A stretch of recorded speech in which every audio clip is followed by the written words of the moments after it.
Çin'in Doğu Türkistan'a tayin ettiği sözde valisi Şohrez Zakir, eyaletlerinde toplama kampı olmadığını, onların yatılı okul olduğunu söyledi. Çin'in sözde valisi Şohrez Zakir, bu kampların insanlara iş bulabilmeleri için uzmanlaşma eğitimi verdiğini, eyaletinin Asya'da milyonlarca Uygur ve diğer Müslüman toplumların yaşadığı ülke ve bölgelere komşu olduğunu ifade etti. Çin yönetiminin Doğu Türkistan'da inşa ettiği ve 3 milyondan fazla Uygur Türk'ünü tuttuğu toplama kampları, uluslararası toplumun eleştirilerine rağmen varlığını sürdürüyor. Myanmar basınına göre Çin, Kuşak ve Yol İnisiyatifi'nin bir parçası olarak Myanmar'da yeni bir şehir inşa ediyor. Ülkenin en büyük şehri olan Yangon'un yanından geçen Bago Nehri'nin karşı kıyısına inşa edilecek şehir 80 kilometre kare olacak. Planın büyük oranda altyapı projelerinden oluşan ilk aşaması ise 1,5 milyar dolara mal olacak.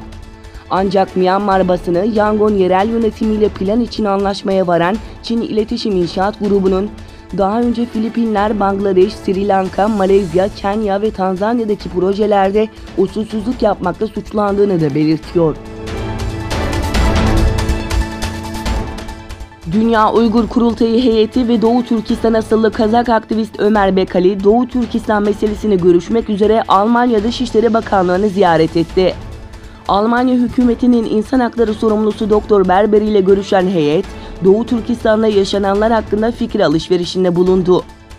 Diğer yandan Uygur aktivist Rukiye Turduş, Kanada'da katıldığı konferansta Doğu Türkistan hakkındaki soruları yanıtlayarak ceza kampları hakkında malumat verdi.